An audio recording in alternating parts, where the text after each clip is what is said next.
अस्सलाम वालेकुम। कैसे हैं आप सब? उम्मीद करती हूँ सब खैरियत से होंगे। खैर खैरियत से जी हो चुकी है। और शादी के बाद होते हैं घर के कुछ इस तरह के हालात। यहाँ पे आके हस्बैंड ने भी कपड़े वगैरह उतारे थे और वही यहाँ पर रख दिए थे। वैसे तो हम लोग अम्मी के घर से तैयार होके जाते, लेकिन जो सामान मैं घर ला के भेज रही थी ना कि हस्बैंड से, ये कि ताकि ये अब घर ले जाएँ और ज़्यादा मेरे पास सामान भी ना हो, ताकि बाद में ले जाने में मसला ना हो। तो हस्बैंड ला के सब कुछ इस रूम में रखे जा रहे थे। तो इसलिए यहाँ पर ना आपको काफ़ी खलारा जो है शादी का वो नज़र आएगा। तो मैंने कहा चलें इस खलारे को भी समेटते हैं और इनको कपड़ों को इनकी जगह पर रखते हैं, क्योंकि अगले मंथ फ़ेब में भी एक शादी है। तो इन्हीं कपड़ों को दोबारा से हम इंशाल्लाह यूज़ करेंगे।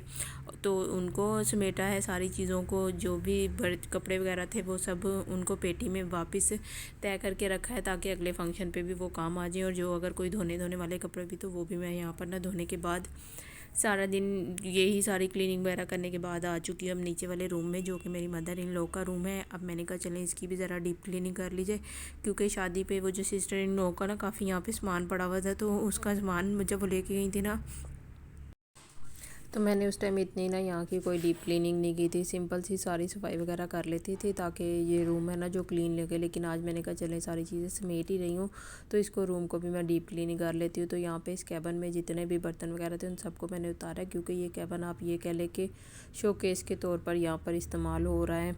तो यहाँ से सारे बर्तन निकाले, उसके बाद जो बर्तन वगैरह धुलने वाले थे उनको धोया है। और जो वो वैसे इनकी जिनकी डस्टिंग होनी थी उनको वैसे ही मैंने झाड़ झूड़ के ना, और ये जो कवर है इनको भी वॉश किया और इनको वापस से इनकी जगह पर लगा दिया है।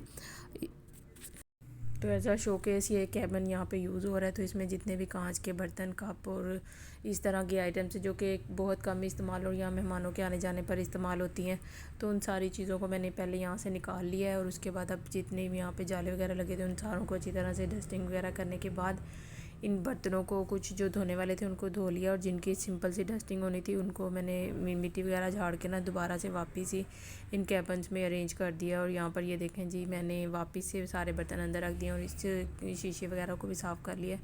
और इनको अब बंद कर देंगे हम, ताकि ये दोबारा डस्ट से महफूज रहें और मेरा ज़रा थोड़ा टाइम ना तसल्ली से गुजर जाए, क्योंकि जॉब के साथ घर को मैनेज करना इट्स नॉट ईज़ी।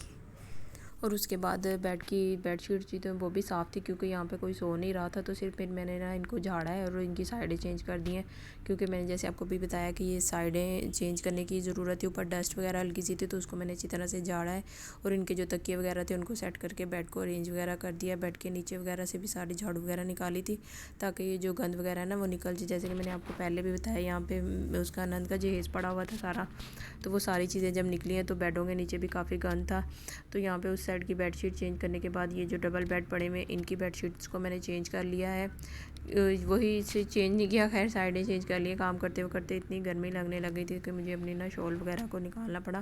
पहले मैं सोच रही थी मैं स्वेटर भी उतार दूँ, लेकिन मैंने कहा अगर मैंने स्वेटर उतारा ना तो ज़्यादा ही ठंड लग जानी है, तो उससे बेहतर है मैं स्वेटर पहन कर ही काम कर लूँ। तो इसलिए आप लोग भी ये ना मत समझिएगा कि भाई धूपें निकलने लग गई हैं तो सर्दी का मौसम चला गया, ऐसा कुछ भी नहीं है। यही आती और जाती सर्दियाँ ही हमें बीमार करती हैं। तो इसमें भी आप लोगों ने एहतियात ही करनी है, क्योंकि मेरी वीडियो लेट आने की वजह भी यही है कि मेरा गला ठंड लगने की वजह से ख़राब हुआ था और फ्लू भी हुआ था। आपको मेरी आवाज़ से महसूस भी हो रहा होगा, तो इसलिए मेरी वीडियोस भी लेट हुई हैं। तो आप लोगों ने भी, मेरी अच्छी सी फैमिली ने अपना बहुत ज़्यादा ख्याल रखना है। तो यहाँ पर ये देखें बेडशीटें जो हैं उनको भी झाड़ के वगैरह यहाँ पे मैंने फाइनली बिछा दिया है। और यहाँ पे तकरीबन ना बेडशीट बच जाए तो ऐसा लगता है कि हमारा काफ़ी ज़्यादा काम सिमट चुका है। तो जब बेडशीट बिछाई थी तो रूम ना काफ़ी उसकी लुक निकल आई थी। तो उसके बाद मैं आ गई थी इस साइड पे, ड्रेसिंग मिरर्स लगे हुए हैं, ये शेल्फ़ें बनाई हुई हैं। तो इसके ऊपर भी जितनी चीज़ें पड़ी थी उन सारी चीज़ों को मैंने उतारा है, झाड़ के दोबारा रखा है, क्योंकि डीप क्लीनिंग में यही होता है कि हर चीज़ को उठाकर अच्छी तरह से डीप क्लीन किया जाता है और सारी डस्टिंग वगैरह की जाती है। और उसके बाद यहाँ पे जितने भी कपड़े वगैरह थे वो मैंने ये ऑनलाइन बैग्स मंगवाए थे, इनके अंदर रखे हैं। कुछ ये बेडशीट वगैरह थी उनको भी ये पुराने जो दुपट्टे पड़े हुए थे इनके अंदर तय करके पेटी में सारा सामान रखा है, क्योंकि शादी के बाद इस चीज़ को भी समेटने में ना हमें काफ़ी ज़्यादा टाइम लग ही जाता है। और फिर ये जी नेक्स्ट मॉर्निंग है, वो बच्चों को सुलाने के बाद जो है ना बेडरूम की डीप क्लीनिंग मैंने रात में की थी। और उसके बाद ये सुबह फजर की नमाज़ पढ़ने के बाद मैं वापस नीचे वाले पोर्शन में आई थी, क्योंकि मैंने कहा कमरा तो कर लिया, अब ड्राइंग रूम की जो चीज़ें हैं उनको भी रखना है और समेटना है, क्योंकि यहाँ पर भी ना सारी डस्टिंग वगैरह होने वाली थी।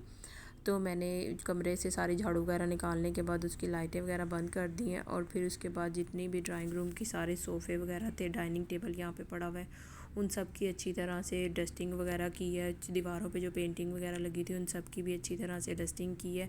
यहाँ पे जैसे कि आप लोग देख रहे हैं कि सारी जितनी भी वो टीवी यूनिट पड़ा हुआ है सबको अच्छी तरह से डीप क्लीन किया। और यहाँ पे जो शेल्फें हैं इनको भी मैंने डीप क्लीन किया। लेकिन आई डोंट नो इसका क्लिप मैं क्यों रिकॉर्ड नहीं कर पाई, शायद मेरा मोबाइल ऑफ हो गया था उस टाइम। फिर मैंने मोबाइल को चार्जिंग करके दोबारा से आप लोगों के साथ बाकी की क्लीनिंग शेयर कर रही हूँ। और अगर आप लोग इस स्टेज पे हैं तो ज़ाहिर सी बात है आप लोगों को इससे थोड़ी सी मोटिवेशन तो मिल रही होगी, क्योंकि हम किसी को काम करते हुए देखते हैं ना तो हमें भी मोटिवेशन मिलती है और हम लोग उसका भी ना कोशिश करते हैं कि खुद भी उस काम को स्टार्ट कर दें।